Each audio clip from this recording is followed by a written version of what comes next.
जय हिंद। Welcome to mission competition. मैं राहुल आप सभी का स्वागत करता हूं। सो फ्रेंड्स देखिए, आज से हमारा वॉल्यूम 2 जो है इडुटीरिया का ये स्टार्ट किया जा रहा है फॉर बिहार एस CGL 3 सचिवालय सहायक के लिए। आप लोग यहाँ पे देख सकते हैं। दूसरी बात यहाँ पे एक और अनाउंसमेंट करूंगा मैं कि आप लोगों के लिए देखिए ऑनलाइन टेस्ट हमारे ग्रुप पे स्टार्ट किया जा रहा है। नया ग्रुप बनाया जा रहा है जो कि ऑनलाइन टेस्ट के लिए होगा, सिर्फ और सिर्फ बिहार SSC सचिवालय सहायक के लिए।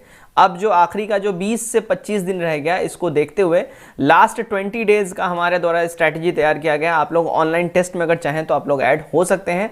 दिन में 2 बारी टेस्ट दिया जाएगा, ठीक है, सुबह में और रात में, और 40 क्वेश्चंस के सेट रहेंगे।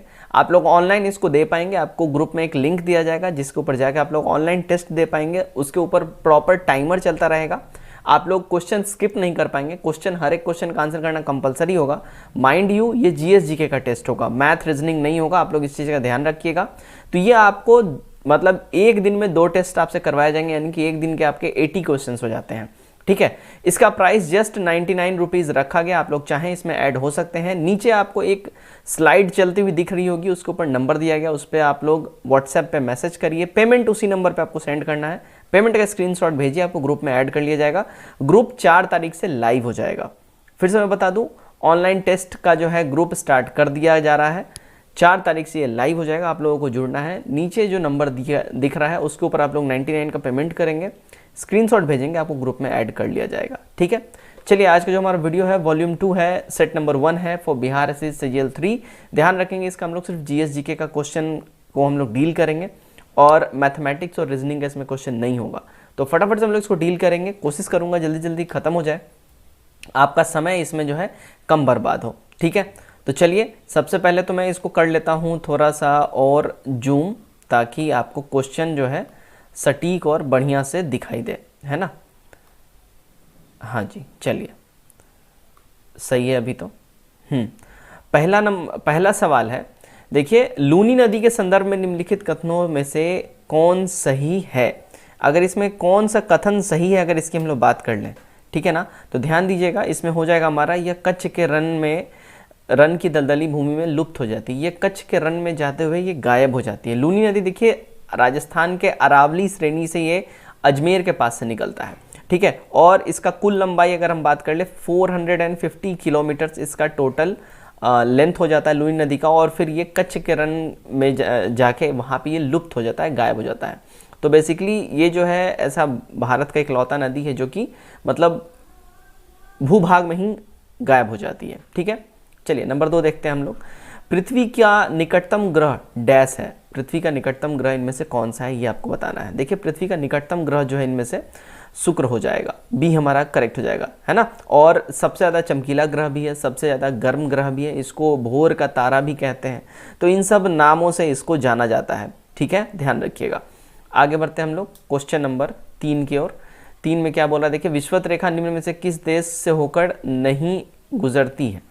किस देश से होकर विषुवत रेखा जो है नहीं गुजरती है, यहाँ पे ये आपको बताना है।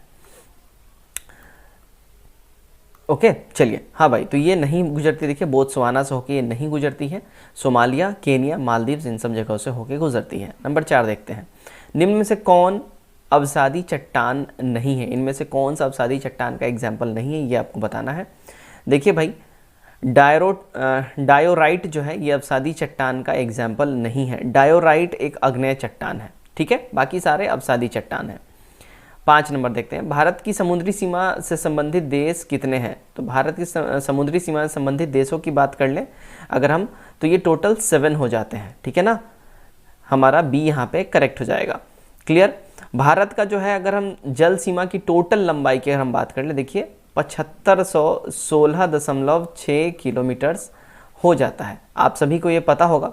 और जल सीमा से लगे देश कौन कौन से हैं। भारत के साथ पाकिस्तान है ना। उसके बाद पाकिस्तान के बाद मालदीव, श्रीलंका, बांग्लादेश, है ना, श्रीलंका, बांग्लादेश, ठीक है, म्यांमार, थाईलैंड, इंडोनेशिया, ये सारे 7 देश मिलके बन जाते हैं। 6 नंबर। दक्षिण गोलार्ध में पवन के बाईं ओर विचलन का क्या कारण है।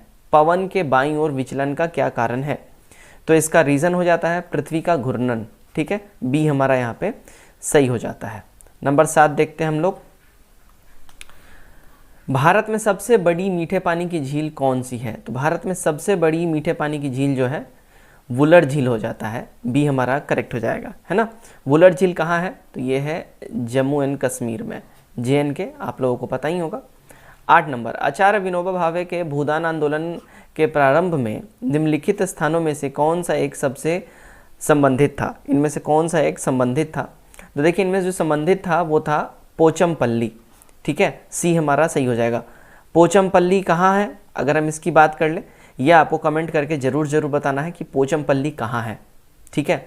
और खैर मैं आपको एक ऑप्शन देता हूँ, हिंट देता हूँ, देखिए साउथ में है पोचमपल्ली। अब साउथ में कहाँ है, आपको 3 स्टेट्स के नाम मैं बताता हूँ, तेलंगाना, कर्नाटका, आंध्र प्रदेश। अब इस 3 स्टेट्स में से कौन से स्टेट में आपको कमेंट करके बताना है। नंबर 9 देखते हैं, वर्ष 2023 में 15वां पुरुष हॉकी विश्व कप का आयोजन कहाँ किया जाएगा? देखिए इसका आयोजन की हम बात कर लिए, कहाँ किया जाएगा, तो भाई ये होने वाला है इंडिया के अंदर में, ए करेक्ट हो जाएगा, ठीक। 10 नंबर देखते हैं हम लोग। 10 नंबर में क्या बोल रहा है, निम्नलिखित में से कौन सा कारण या उपाय मृदा सुधार के लिए उपयुक्त नहीं है? इनमें से कौन सा नहीं है ये बताना है। देखिएगा झूम कृषि जो है ये उपयुक्त नहीं है। मृदा की गुणवत्ता में सुधार के लिए फसल चक्र, मिश्रित कृषि और बहुफसली कृषि जैसे उपाय को यूज़ करना चाहिए जिससे कि इसका उर्वरकता बढ़े। झूम कृषि इसमें नहीं होगा, ठीक है। चलिए 11 नंबर देखते हैं हम लोग। नंबर 11, भारत का सबसे बड़ा बंदरगाह कौन सा है? भारत का सबसे बड़ा बंदरगाह इनमें से कौन सा है ये बताना है। देखिएगा भारत का सबसे बड़ा बंदरगाह यहाँ पे हमारा मुंबई बंदरगाह हो जाएगा, ठीक है। नंबर 12 देखिएगा, विक्टोरिया झील निम्नलिखित से किस अफ्रीकी देश से अपनी सीमा साझा नहीं करती है? तो ये सीमा साझा किस साथ नहीं करती है? देखिए रवांडा के साथ जो है विक्टोरिया झील अपनी सीमा साझा नहीं करती है। 13 देखते हैं हम लोग, बिहार के किस जिले को वर्मी कंपोस्ट का जनक माना जाता है? वर्मी कंपोस्ट का जनक बिहार के जिले को जो है, जिस जिले को माना जाता है वो है बेगूसराय, ए हमारा यहाँ पे सही हो जाता है। नंबर 14 देखिएगा, निम्न में से कौन सा बाघ अभयारण्य अरुणाचल प्रदेश में स्थित है? अरुणाचल प्रदेश में जो बाघ अभयारण्य है अगर हम बात करें वो है देखिए पखुई बाघ अभयारण्य, ठीक है, ए हमारा यहाँ पे करेक्ट हो जाएगा, ठीक है। चलिए नंबर 15 हम लोग देखते हैं, जैन धर्म के बारे में असत्य कथन इनमें से कौन सा है उसकी पहचान करना है। असत्य कथन की बात कर ले, देखिएगा जैन धर्म में आत्मा की मान्यता नहीं है, ये असत्य कथन है, तो हमारा बी यहाँ पे करेक्ट हो जाएगा। जैन धर्म में आत्मा की मान्यता है लेकिन ईश्वर की मान्यता में ये लोग बिलीव नहीं करते हैं, तो हमारा उस हिसाब से बी एब्सोल्यूट करेक्ट हो जाएगा। महावीर स्वामी पुनर्जन्म और कमवाद में ये लोग विश्वास करते थे और जैन धर्म ने अपने आध्यात्मिकता विचारों को सांख्य दर्शन कह के बुलाया है। 16 देखते हैं, देखिएगा निम्न में से कौन सी सभ्यता अपने नगर नियोजन के लिए प्रसिद्ध थी? है ना, नगर नियोजन के लिए कौन सी सभ्यता प्रसिद्ध थी? तो वो है देखिए सिंधु घाटी की सभ्यता, जो कि अपने नगर नियोजन के लिए काफ़ी ज़्यादा फेमस रही थी। 17 देखिएगा, निम्न में से किस वंश का शासन सबसे दीर्घकालिक था? सबसे बाद का कौन से वंश का शासन था? वो देखिए इनमें से था तुगलक वंश का शासन, सबसे दीर्घकालिक इनमें से सबसे लास्ट में था ये, ठीक। 18 देखते हैं हम लोग, अब्दुल रज्जाक ने विजयनगर साम्राज्य की यात्रा किसके शासनकाल में किया? तो अब्दुल रज्जाक ने विजयनगर की यात्रा जो है जो किया था अगर हम बात कर ले, देखिए देवराय द्वितीय, देवराय सेकंड के टेन्योर में इसने अपना ये जो है अपना किया था। कब किया था? तो 15th सेंचुरी में इसने करा था, ठीक है। ये आपको ध्यान रखना है क्योंकि बहुत इंपॉर्टेंट है। अच्छा, ये किस देवराय द्वितीय जो है किस वंश से संबंधित है? तो ये देखिए संगम वंश से संबंधित है। किससे? संगम वंश से, ध्यान रखिएगा, पूछता है। 19 देखिएगा, 19 में बोल रहा है, सुजाउद्दौला और शाह आलम द्वितीय ने रॉबर्ट क्लाइव के साथ इलाहाबाद की संधि पर हस्ताक्षर कब किया था? इन्होंने इलाहाबाद की संधि पर हस्ताक्षर जो देखिए 1765 में किया था, ठीक है, सी हमारा करेक्ट हो जाएगा। आगे बढ़ते हैं हम लोग, नंबर 20 देखिएगा, शेरशाह ने अपना अंतिम सैन्य अभियान किस राज्य के खिलाफ किया था? किस राज्य के खिलाफ शेरशाह ने अपना अंतिम सैन्य अभियान किया था? तो इसने अपना अंतिम किया था देखिए कालिंजर के अगेंस्ट, सी हमारा करेक्ट हो जाएगा। कब किया था? 1545 में इसने ये किया था, ये भी ध्यान रखिएगा, है ना। कालिंजर का शासक कौन था उस समय में? तो उस समय था कीरत सिंह। कालिंजर का शासक कौन था? कीरत सिंह। बहुत इंपॉर्टेंट फैक्ट्स हैं, ये आपको ध्यान रखना है। 21 देखिएगा, निम्नलिखित कथनों में से कौन सा कथन असत्य है? यहाँ पे असत्य कथन की बात कर ले। देखिए, रॉबर्ट क्लाइव बंगाल का प्रथम गवर्नर जनरल था, ये गलत है, यहाँ पे रॉन्ग हो जाएगा। देखिए 1773 में आया था रेगुलेटिंग एक्ट, आप सभी को पता होगा, है ना। 1773 ईस्वी में क्या आया था? रेगुलेटिंग एक्ट आया था। और उस रेगुलेटिंग एक्ट के द्वारा अगर हम बात करें, पहली बार कॉलेजिएट सरकार की स्थापना की गई और इस सरकार में फोर्ट विलियम के गवर्नर जनरल, अध्यक्ष तथा 4 सदस्यों का प्रावधान किया गया, है ना। तो उस हिसाब से रॉबर्ट क्लाइव बंगाल का प्रथम गवर्नर जनरल थे, ये गड़बड़ हो जाएगा, ठीक है। चलिए आगे हम लोग बढ़ते हैं।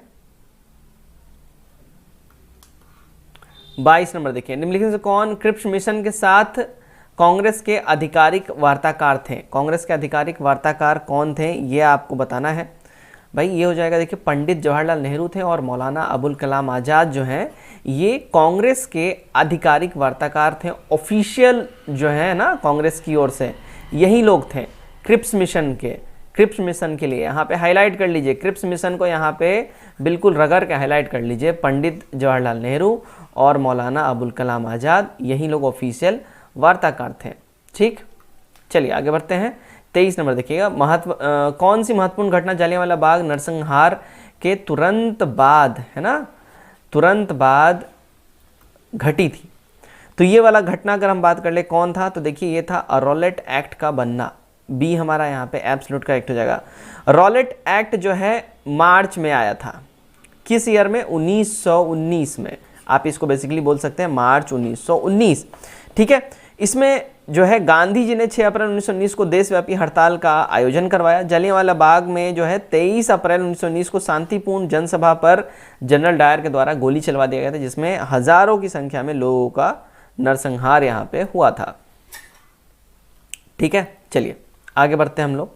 24 नंबर देखिएगा, 24 में क्या बोल रहा है? आज़ाद हिंद फौज की स्थापना का श्रेय किसको दिया जाता है? देखिए इसका श्रेय दिया जाता है किसको? रास बिहारी घोष को जो है इसका श्रेय दिया जाता है। आज़ाद हिंद फौज की प्रथम डिवीज़न का गठन 1 सितंबर 1942 को कैप्टन मोहन सिंह के द्वारा किया गया था, परंतु उसका असफल रहा था और सफलतापूर्वक इसका स्थापना का श्रेय अगर हम बात करें तो रास बिहारी बोस को दिया जाता है। बहुत लोग यहाँ पे अभी हो हल्ला करेंगे, तो मैंने इसलिए यहाँ पे पूरा एक्सप्लेन कर दिया है, सुन लीजिए, समझ लीजिए। कैप्टन मोहन सिंह के द्वारा इसकी स्थापना करी गई थी, लेकिन ये असफल रहे थे, सक्सेसफुली इन्होंने नहीं किया था। यहाँ पे क्या है कि श्रेय किसको दिया जाता है ना, सफल मतलब स्थापना का श्रेय किसको जाता है? सक्सेसफुली बात हो रही है तो रास बिहारी बोस हो जाएगा। क्लियर है? चलिए भाई आगे हम लोग बढ़ते हैं। आगे है, निम्नलिखित से कौन भक्ति आंदोलन का प्रस्तावक नहीं था? भक्ति आंदोलन का प्रस्तावक कौन नहीं था? तो इसमें नागार्जुन नहीं होंगे, बाकी त्यागराज, तुकाराम, वल्लभाचार्य ये सब हो जाएंगे। 26 देखिए, भारतीय रिजर्व बैंक के बैंक दर कम करने की फलस्वरूप क्या होता है? तो बैंक दर जब ये कम करेगा तो देखिए बाजार की जो है तरलता बढ़ जाती है ना। ए एब्सोल्यूट करेक्ट हो जाएगा, लिक्विडिटी बढ़ जाएगी। 27 देखिए, गन्ने की उचित एवं लाभप्रद कीमत FRP को निम्नलिखित में से कौन अनुमोदित करता है? माफ़ कीजिएगा, तो ये अनुमोदित कौन करेगा? तो ये ध्यान रखिएगा, आर्थिक मामले की मंत्रिमंडलीय समिति जो है अनुमोदित करती है। 28 बाजार का सर्वाधिक उत्पादक राज्य कौन सा है? तो सर्वाधिक उत्पादक राज्य जो है देखिए राजस्थान हो जाएगा, सॉरी माफ़ कीजिएगा, बाजरा है, मैंने बाजार पढ़ लिया है। बाजरा का सर्वाधिक उत्पादक राज्य राजस्थान हो जाएगा, ठीक है। चलिए भाई 29 देखते हैं हम लोग। ओके चलिए 29 हमारे सामने आ गया। क्रिस्टलीकरण में से किसका ये उदाहरण है? क्रिस्टलीकरण जो है किसका एग्जाम्पल है? देखिए ये भौतिक परिवर्तन का ये एग्जाम्पल होता है क्रिस्टलीकरण, ओके। 30 नंबर, जल विद्युत का उत्पादन किस सिद्धांत पर कार्य करता है? तो जल विद्युत का जो है सिद्धांत ये कार्य करता है, ध्यान रखिएगा, गुरुत्वीय स्थितिज ऊर्जा पे और ऊर्जा संरक्षण सिद्धांत पे, यानी कि सी हमारा हो जाएगा, ए और बी दोनों पे ही, ठीक है ना। 31 देखिए, निम्नलिखित से कौन सी मूल भौतिक राशि नहीं है? इनमें से जो मूल भौतिक राशि नहीं है वो देखिए वेग जो है, इनमें से मूल भौतिक राशि नहीं होगी, ठीक है, बाकी सारे हैं। 32 देखिएगा, निम्न में से किस बल के कारण दूध से क्रीम को अलग किया जाता है, पृथक किया जाता है? तो ये किया जाता है देखिए अपकेंद्री बल के द्वारा, सेंट्रीफ्यूगल फोर्स के द्वारा। ठीक है, 33 देखते हैं हम लोग। भारत में सर्वप्रथम न्यूनतम समर्थन मूल्य एमएसपी की अवधारणा को किस समिति की सिफारिश पर लागू किया गया था? ये लागू किया गया था अगर हम बात कर ले, है ना, तो देखिए लक्ष्मीकांत झा की समिति के सिफारिश के ऊपर जो है इसको एमएसपी को लागू किया गया था। ठीक, 34 देखिएगा। सिगरेट लाइटर में निम्नलिखित से कौन सी गैस प्रयुक्त होती है? देखिए सिगरेट लाइटर में जो है ना ब्यूटेन गैस जो है प्रयुक्त होती है, और घरेलू गैस में ब्यूटेन और प्रोपेन दोनों ही होता है। ठीक है, चलिए आगे हम लोग बढ़ते हैं। 35 नंबर देख लेते हैं। 35, सबसे अधिक क्रियाशील धातु कौन सी है? सबसे ज़्यादा क्रियाशील धातु अगर इसकी हम बात कर लें, 35 का करेक्ट आंसर हो जाएगा देखिए पोटेशियम। ठीक है, जिसका जो है साइंटिफिक एक सिंबल होता है के, है ना, तो पोटेशियम जो है सबसे ज़्यादा क्रियाशील धातु होती है। हमारा ए यहाँ पे एब्सोल्यूट करेक्ट हो जाएगा। क्लियर, चलिए 36 नंबर देखते हैं हम लोग। सबसे बड़ा स्तनपायी कौन सा है? सबसे बड़ा स्तनपायी अगर हम बात कर ले सबसे बड़े स्तनपायी की, ध्यान दीजिएगा भाई, व्हेल मछली जो है सबसे बड़ा इनमें से स्तनपायी होता है। ठीक, 37 देखते हैं हम लोग। सौर ऊर्जा एटीपी में बदलती है। ओके, सौर ऊर्जा एटीपी में बदलती है, तो ये कैसे बदलती है? देखिए ये बदलती है देखिए क्लोरोप्लास्ट में। ए हमारा यहाँ पे एब्सोल्यूट करेक्ट हो जाएगा। ठीक है, क्वेश्चन नंबर 38 देखते हैं। निम्नलिखित में से कौन मानव शरीर की सबसे छोटी हड्डी है? अगर हम बात कर लें मानव शरीर की सबसे छोटी हड्डी की हम बात कर लें तो हमारा हो जाता है देखिए स्टेपीज। ठीक है, हमारा बी एब्सोल्यूट करेक्ट हो जाएगा। ठीक,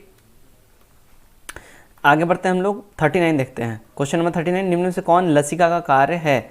इनमें से लसिका के कार्य की बात कर ले कौन सा है? देखिए लसिका का कार्य जो होता है, लसिका लिम्फ में उपस्थित लिम्फोसाइट हानिकारक जीवाणुओं का भक्षण करके रोगी को रोकथाम में सहायक करती है, रोगों का रोकथाम में। करेक्ट बात है, बिल्कुल सही बात है। उसके बाद लसिका लिम्फोसाइट्स का निर्माण करती है, सही है। लसिका घाव भरने में सहायता करती है, सही है। ऑल ऑफ दीज हो जाएगा, डी हमारा यहाँ पे एब्सोल्यूट करेक्ट हो जाएगा। ठीक है, आगे बढ़ते हैं। नंबर 40, निम्न में से सबसे मीठी चीनी कौन सी है? सबसे मीठी चीनी की बात हो रही है। देखिए सबसे मीठी चीनी हो जाएगा फ्रुक्टोज। ए हमारा यहाँ पे एब्सोल्यूट करेक्ट हो जाएगा। 41, जब हम अपनी बिजली बिल का भुगतान करते हैं तो हम किसके लिए भुगतान करते हैं? देखिएगा हम लोग भुगतान करते हैं उपयोग हुए एनर्जी के लिए। ठीक है, जो हमने एनर्जी कंज्यूम कर लिया उसके लिए हम लोग करते हैं ना, है ना। 42, मादा युग्मक को क्या कहते हैं? मादा युग्मक को हम लोग क्या कहते हैं? मादा युग्मक को ध्यान दीजिएगा हम लोग अंडाणु कहते हैं। क्या बोलते हैं? बी एब्सोल्यूट करेक्ट हमारा हो जाएगा। ठीक, चलिए आगे बढ़ते हैं हम लोग नंबर 43 की ओर। वर्षा की मात्रा निर्भर करती है किसके ऊपर? देखिए वर्षा की जो मात्रा है ये निर्भर करती है वायुमंडल के नमी के ऊपर। जो है वर्षा की मात्रा, कितनी मात्रा में वर्षा होगी ये निर्भर करती है। 44, यूएनईपी की मुख्यालय कहाँ है? अवस्थित कहाँ पे है यूएनईपी का मुख्यालय? ये अवस्थित है देखिए नैरोबी में। बी एब्सोल्यूट करेक्ट हो जाएगा, है ना। देखिए यूएनईपी की स्थापना कब हुई थी? तो ये हुआ था 1972 में। ठीक है, हमारा संयुक्त राष्ट्र पर्यावरण कार्यक्रम, है ना, united nation environmental programme basically इसको बोलते हैं। तो 1972 में इसकी स्थापना हुई थी और इसका मुख्यालय नैरोबी में है। नैरोबी कहाँ है? मोस्ट इंपॉर्टेंट, ये कीनिया में है नैरोबी। ठीक, चलिए भाई 45 देखते हैं। भारत के संविधान की उद्देशिका में निम्नलिखित शब्दावली जिस अनुक्रम में दी गई है वह कौन सा अनुक्रम है? यहाँ पे ये पूछा जा रहा है। देखिए वो अनुक्रम की बात कर लें, संपूर्ण प्रभुत्व संपन्न समाजवादी पंथनिरपेक्ष लोकतंत्रात्मक गणराज्य, ये बेसिकली बोला गया है। ए हमारा सही हो जाता है। 46 देखिएगा। भारत में फ्रांसीसियों ने अपने सबसे पहले कारखाना निम्न में से किस स्थान पे लगाया था? कहाँ लगाया था? इन्होंने लगाया था देखिए सूरत के अंदर में। ए करेक्ट हो जाएगा। कब लगाया था? 1664 में लगाया था। ईयर याद रखिएगा, बहुत इंपॉर्टेंट है। कोलबर्ट के द्वारा इसकी स्थापना करी गई थी। ठीक है। 47, निम्न में से कौन एक स्थानीय सरकार के कार्यों में नहीं है? स्थानीय सरकार के कार्यों में अगर हम बात कर लें इनमें से क्या नहीं है, तो देखिए सार्वजनिक व्यवस्था बनाए रखना ये जो है नहीं होगा। ठीक है।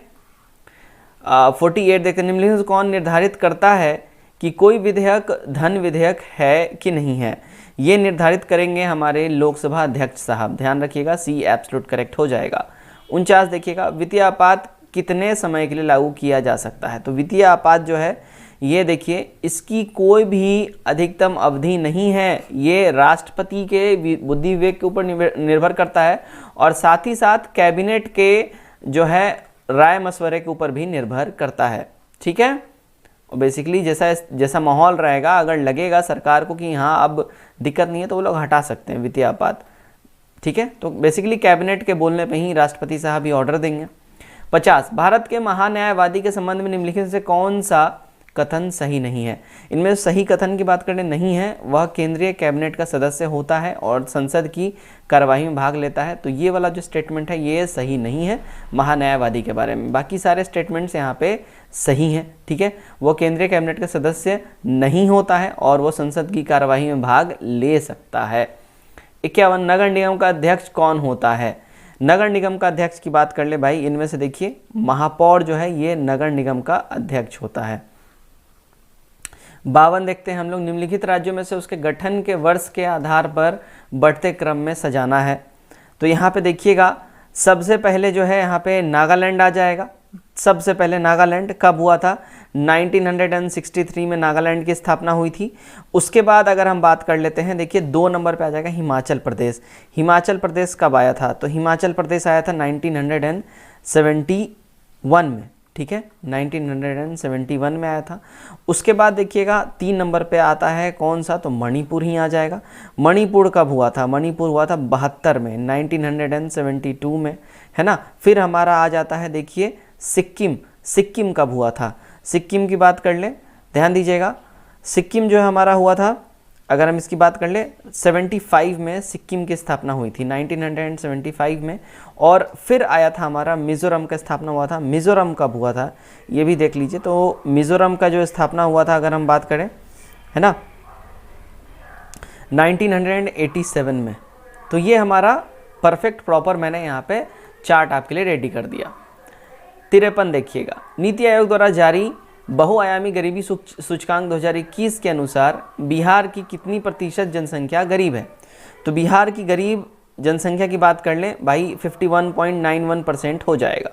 ठीक, 54 देखिएगा, निम्नलिखित से किस वीटो की शक्ति का प्रयोग भारत के राष्ट्रपति द्वारा नहीं किया जाता है। तो भारत के राष्ट्रपति के द्वारा जो है देखिए विशेषित वीटो जो है इसका नहीं होता, निलंबनकारी वीटो होता है, पॉकेट वीटो होता है, अत्यंतिक वीटो होता है। बेसिकली इंडिया के राष्ट्रपति के पास 3 टाइप के वीटो हैं, जिसका नाम यहाँ पे मैंने आपको बता दिया। ठीक है, चलिए 55 देखते हैं, भारत के राष्ट्रपति के निर्वाचन प्रक्रिया में संशोधन करने के लिए संबंधित विधेयक की पारित किया जाना चाहिए। कौन सा विधेयक को पारित किया जाना चाहिए, तो भाई ये है संसद के दोनों सदनों के 2/3 बहुमत से तथा साथ ही साथ आधे से अधिक राज्यों को अनुमोदित करना चाहिए। डी हमारा यहाँ पे सही हो जाएगा। 56, एजरा कप किस खेल से संबंधित है। एजरा कप बहुत अच्छा क्वेश्चन है, ध्यान रखिएगा। ये पोलो से रिलेटेड है। क्या है, पोलो से रिलेटेड है एजरा कप। 57 देखिए, निम्न में से कौन भारत के प्रथम मुख्य न्यायाधीश थे। तो भारत के प्रथम मुख्य न्यायाधीश की बात कर ले, कौन थे, तो भैया देखिए हीरालाल जे कानिया जो है ये भारत के प्रथम मुख्य न्यायाधीश थे। ठीक है, CJI थे, चीफ जस्टिस ऑफ इंडिया थे फर्स्ट। 58 देखिए, रिहंद जल विद्युत परियोजना से देश के किन राज्यों को प्रॉफिट या लाभ मिलता है। तो ये मिलता है भैया देखिए यूपी और MP को, है ना, उत्तर प्रदेश और मध्य प्रदेश को। 59 में है, विश्व की सबसे लंबी हाईवे टनल किस देश में स्थापित है। तो विश्व की सबसे लंबी हाईवे टनल जो है इंडिया में ही अपने है ना। तो नियॉन का माफ़ कीजिएगा, विश्व की सबसे लंबी हाईवे टनल भारत के हिमाचल प्रदेश में है। कहाँ पे है, हिमाचल प्रदेश में है, ये ध्यान रखिएगा, है ना। और यह मनाली को लेह स्पीति से जोड़ता है। ठीक है, इसकी लंबाई कितनी है, तो अगर हम बात कर ले 9.02 है और इस टनल का नाम क्या है, अटल टनल। ठीक है, ध्यान रखिएगा। चलिए आगे हम लोग बढ़ते हैं। हम लोग 60 नंबर, हवाई अड्डे पर विमान चालकों को संकेत देने के लिए किस गैस का प्रयोग किया जाता है, किस गैस का यूज़ होता है। तो यहाँ पे होता है देखिए नियॉन गैस का यूज़। सी एब्सोल्यूट करेक्ट हो जाएगा। 61, 50 डिग्री कितने फ़ारेनहाइट के बराबर होता है? 50 डिग्री की बात कर लें, ये होता है देखिएगा 122 फ़ारेनहाइट के बराबर होता है अपना 50 डिग्री सेल्सियस। 62 निम्नलिखित में से कौन सा एक संघाई सहयोग संगठन, संघाई कोऑपरेशन ऑर्गेनाइजेशन का सदस्य नहीं है? इनमें से अगर हम बात कर ले कौन सदस्य नहीं है भाई, तो देखिए यूक्रेन जो है इसका सदस्य नहीं है, रूस, कजाकिस्तान, इंडिया जो है इसके सदस्य हैं। 63 देखिए बाल्को एल्यूमिनियम कंपनी की स्थापना किस देश की सहायता से हुई है? तो इसकी स्थापना की बात कर ले, देखिए सोवियत संघ है ना, ये यहाँ पे रशिया के बेसिकली हेल्प से हुआ है। 64 फीफा अंडर 17 महिला विश्व कप का आयोजन 2022 में किस देश में किया जाएगा? इसका आयोजन की बात कर ले, ये होना है अपने इंडिया में, ठीक है, ए हमारा यहाँ पे करेक्ट हो जाएगा। 65 वर्ष 2021 के लिए 57वां ज्ञानपीठ पुरस्कार दामोदर मावजो को किस भाषा के लिए दिया गया? 57वां ज्ञानपीठ पुरस्कार की बात हो रही है, देखिए ये दिया गया है, देखिए कोंकणी लैंग्वेज के लिए, ठीक है, दामोदर मावजो को, सी एब्सोल्यूट करेक्ट हो जाएगा। 66 भारत सरकार ने किस वर्ष दूसरे पिछड़ा वर्ग आयोग का गठन किया था? तो इन्होंने ये गठन किया था कब? ईयर 1979 में, डी सही हो जाएगा। 67 स्वामी दयानंद सरस्वती द्वारा आर्य समाज की स्थापना किस वर्ष किया गया था? तो आर्य समाज के स्थापना जो इनके द्वारा देखिए 1875 में इनके द्वारा आर्य समाज की स्थापना किया गया था, ठीक है। सामाजिक और शैक्षणिक रूप से जो पिछड़े वर्ग हैं उनकी पहचान के लिए बेसिकली इन्होंने ये करा था, और 10 अप्रैल 1875 में मुंबई में आर्य समाज की स्थापना इन्होंने किया था। चलिए 68 देखते हैं, निम्नलिखित में से कौन जायद की फसल है? इनमें से जायद की फसल है, देखिए ककड़ी या खीरा जो है ये जायद के फसल्स के एग्जाम्पल हैं, ध्यान रखिएगा, बी करेक्ट हो जाएगा, ठीक। आगे बढ़ते हैं हम लोग, नंबर 69 ध्यान दीजिएगा। 69 में देखिएगा क्या बोल रहा है, वर्तमान में भारत के मुख्य चुनाव आयुक्त कौन है करेंटली? तो वर्तमान में जो भारत के मुख्य चुनाव आयुक्त हैं देखिए वो हैं राजीव कुमार जी, ठीक है, सी हमारा यहाँ पे करेक्ट हो जाएगा। इन्होंने जो ये पद ग्रहण किया है 2022 में ही इन्होंने ये टेन्योर हासिल किया है ना, राष्ट्रपति रामनाथ कोविंद के द्वारा इनको अपॉइंट किया गया, और ये 25वें हैं, कितने नंबर के हैं? 25वें हैं, ये भी आपको ध्यान रखना है, 25वें नंबर के हैं ये, ठीक है। चलिए भाई आगे हम लोग बढ़ते हैं नंबर 70 की ओर, और ध्यान रखिएगा जीएसजीके के क्वेश्चंस में ये हमारा आखिरी सवाल है, इसके बाद मैथ और रीजनिंग के सवाल स्टार्ट हो जाते हैं, तो हमारा आज का ये आखिरी सवाल भी होगा। 70 नंबर देखिएगा, आर्थिक सर्वेक्षण 2021-22 के अनुसार कृषि एवं संबंधित क्षेत्र में वर्ष 2021-22 में कितने प्रतिशत की दर से वृद्धि दर्ज की गई है या वृद्धि दर्ज करने का अनुमान है?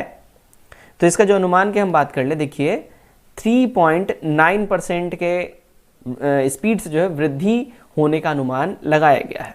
तो फ्रेंड्स ये था हमारा सेट नंबर 1, ठीक है, वॉल्यूम 2 से। उम्मीद करता हूँ आपको ये वीडियो अच्छा लगा होगा। कमेंट करके अपने राय जरूर शेयर करिएगा, अपने स्कोर को भी हमारे साथ जरूर शेयर करिए, और अगर आपने चैनल सब्सक्राइब नहीं किया है kindly subscribe the channel for these kind of videos regularly. तो आज के लिए बस इतना ही, till then take care, bye bye and God bless you all.